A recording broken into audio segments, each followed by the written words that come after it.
Welcome to OHSU Tox Shorts. I'm Matt Noble, one of the toxicology fellows at OHSU. You're working a busy shift when a 19-year-old suicidal patient arrives via EMS after ingesting several handfuls of some over-the-counter pills she found in the medicine cabinet. She's complaining of a few episodes of vomiting and muffled hearing. You note normal vital signs. In thinking about the next steps in evaluating this patient, let's consider some of the common non-opioid analgesics that patients can be exposed to. Non-opioid analgesics is a large category of medications and includes salicylates, acetaminophen, and nonsteroidal anti-inflammatory drugs, or NSAIDs.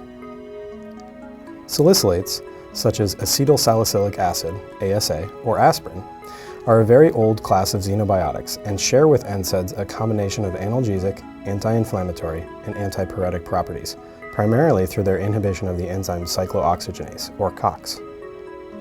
Acetaminophen, N-acetylparaminophenol, or APAP, is another analgesic and antipyretic with weak anti-inflammatory and antiplatelet properties and has a unique pharmacologic mechanism of action. Because many of these non-opioid analgesic medications are readily available in the home and without a prescription, we often see patients in the ED who overdose on them, either accidentally or intentionally.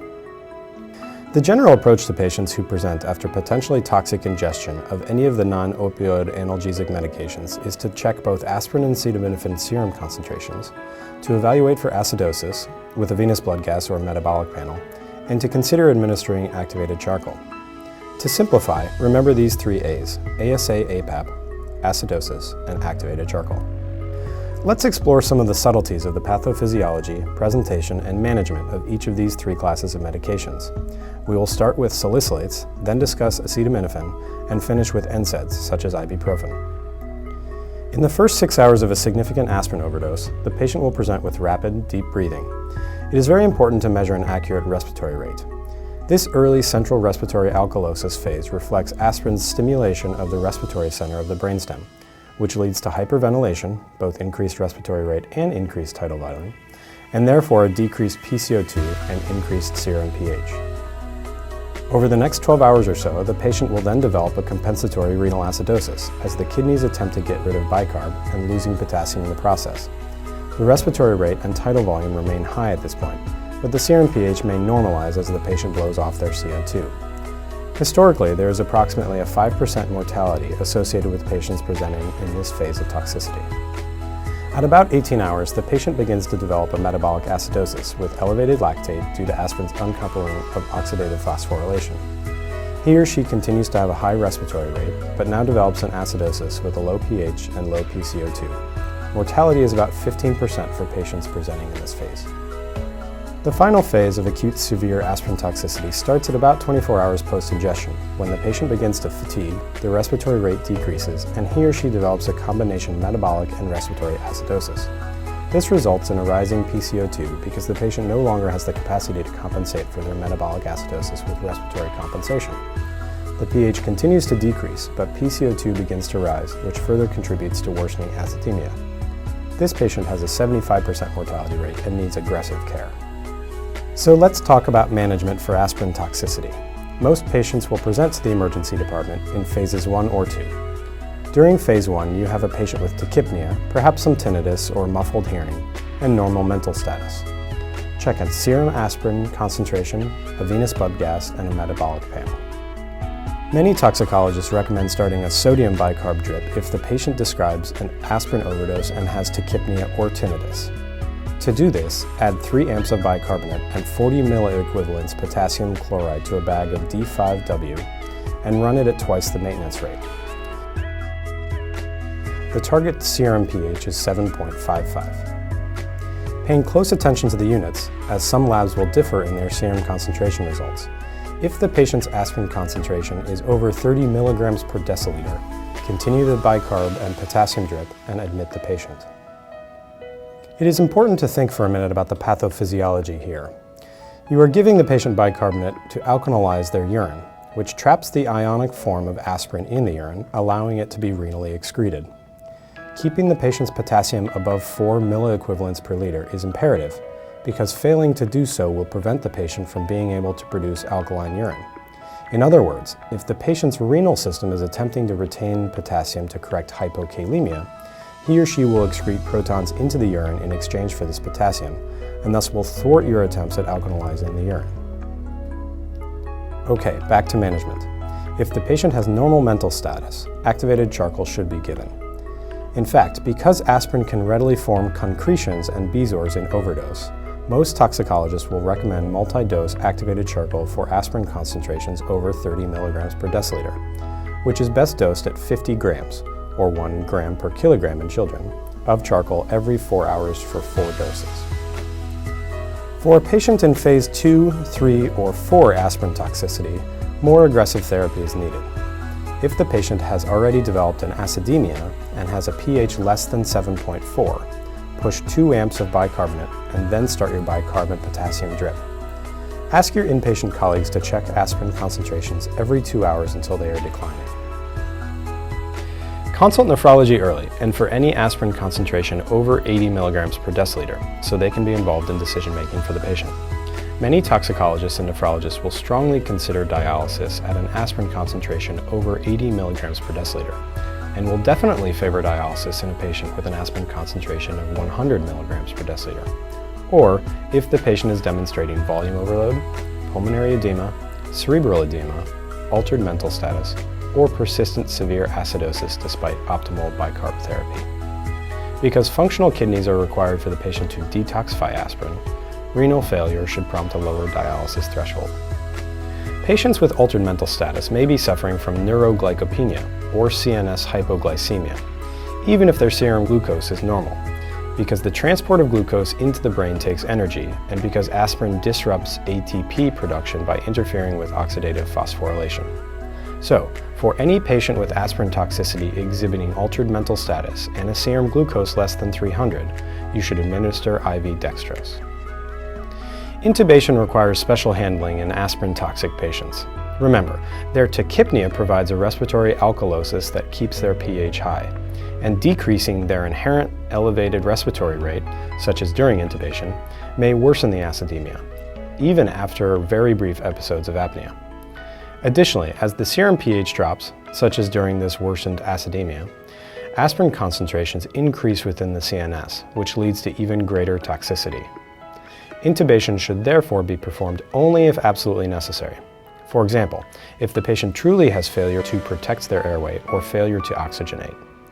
And before intubating a patient with aspirin toxicity, you should push 2 amps of bicarb to create a temporary buffer, as well as considering the unusual task of bagging the patient through rapid sequence intubation. Awake intubation or delayed sequence intubation may also be considered.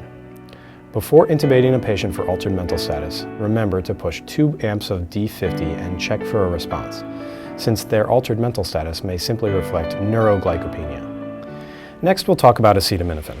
Let's consider a patient who presents with abdominal pain and vomiting after the ingestion of a bottle of acetaminophen about 2 hours prior to her arrival. Activated charcoal can be considered in patients who are awake, at low risk of seizure or acute change in mental status, and are presenting within 1 hour of ingestion. This patient is 2 hours from her ingestion, so activated charcoal is not proven. However, it is reasonable to expect there to be acetaminophen left in her GI tract and her mental status is normal, so many toxicologists would recommend giving her a dose. In overdose, acetaminophen is metabolized to a toxic substance called NAPK, or N-acetyl-P-benzoquinonamine, which cannot be removed by the patient's body quickly enough and results in hepatotoxicity with acidosis, coagulopathy, and encephalopathy. As patients with an overdose of acetaminophen are at risk for this hepatotoxicity, you should check liver transaminases and INR on arrival, as well as acetaminophen and serum concentrations of aspirin. Following an acute overdose, you should check an acetaminophen concentration at 4 hours post-ingestion, because you can determine the risk of developing hepatotoxicity by plotting this result on the Rumack-Matthew acetaminophen nomogram. Acetaminophen concentrations measured before 4 hours are difficult to interpret and shouldn't be drawn. A patient with a 4-hour post-ingestion acetaminophen concentration of 150 micrograms per ml or higher needs to be treated with the antidote, NAC, NAC, or N-acetylcysteine. Patients below the treatment line do not need NAC. If NAC therapy is indicated, it is given according to a 20-hour protocol. NAC may be discontinued thereafter if the serum acetaminophen concentration is negative, the INR is less than 2, and the AST is under 1,000 units per liter and declining for 2 consecutive measurements. If you don't know the time of ingestion and have acetaminophen above therapeutic concentration on your lab testing, or have elevated liver transaminases or INR, NAC can be started and continued until the aforementioned cessation criteria are met. If your patient has an acetaminophen concentration over 300 micrograms per ml, you should discuss this case with your local toxicologist, as some will recommend increased dosing of NAC. Consult nephrology for an acetaminophen level greater than 900 micrograms per ml to discuss dialysis. Some patients have an anaphylactoid reaction to NAC shortly after the bolus dose. So, if the patient develops symptoms such as wheezing, edema, urticaria, or vomiting, treat with diphenhydramine and pause the NAC infusion until symptoms resolve. You should then restart the NAC infusion at a slower rate. Patients with severe acetaminophen toxicity who meet criteria for liver transplant should be admitted to the ICU at a liver transplant center. In these patients, assess for the following King's College criteria: pH less than 7.3 after fluid resuscitation, lactate greater than 5 after fluid resuscitation, INR greater than 6.5 or PTT greater than 100 seconds, creatinine greater than 3.3, or encephalopathy. If the patient meets any of the above criteria, involve a liver transplant surgeon in the medical decision-making. It is helpful to remember the number 150 for acetaminophen toxicity. A toxic dose of acetaminophen is any dose above 150 milligrams per kilogram, or about 7.5 grams in an adult average acute ingestion. The 4-hour acetaminophen concentration that requires NAC treatment is 150 micrograms per ml, and the bolus dosing for NAC is 150 milligrams per kilogram given over 1 hour, followed by a standard infusion. Let's finish up by talking about NSAIDs like ibuprofen. What if your patient presented with a history of taking a large bottle of ibuprofen 45 minutes prior to arrival? She's complaining of some abdominal pain and vomiting on arrival, but has normal mental status. For the most part, only large ibuprofen ingestions cause severe toxicity, somewhere on the order of 400 milligrams per kilogram in a child, or 6 grams in an adult. While you could consider a dose of activated charcoal, since she's arriving within an hour of her ingestion, her vomiting may preclude this therapy. Most patients do not develop significant toxicity, but patients may have GI distress within the first 4 to 6 hours after a large ingestion. Severe ingestions can result in seizure, coma, and renal failure.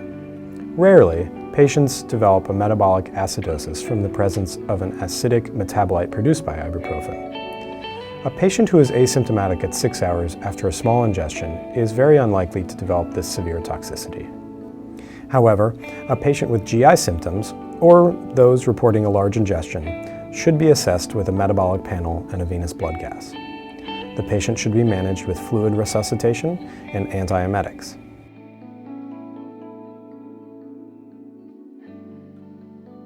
If renal failure develops, a hemodialysis may be needed. Any seizures should be treated with benzodiazepines. So in summary, patients with potential toxicity from non-opioid analgesics should be evaluated for serum aspirin and acetaminophen concentrations, any evidence of acidosis, and consideration of activated charcoal.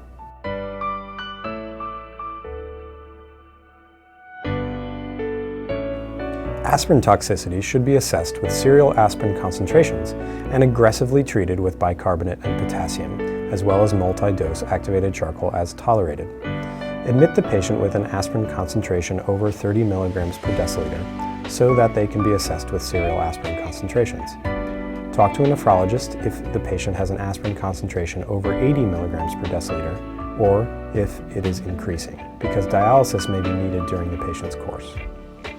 For an acute acetaminophen ingestion, check a serum APAP concentration 4 hours or later after the time of ingestion, and begin NAC if their acetaminophen concentration is above the nomogram treatment line. You should also check transaminases and INR in the low-risk patient, but do a more comprehensive assessment to see if the patient meets criteria for a liver transplant if you are concerned about a massive ingestion or severe toxicity. Patients with NSAID ingestion, such as ibuprofen, need to take a large ingestion to develop severe toxicity. Patients may require fluid resuscitation and some recommendations from a nephrologist if they develop metabolic acidosis and renal failure from this massive ingestion. Thanks for tuning in to Tox Shorts. We'll see you next time.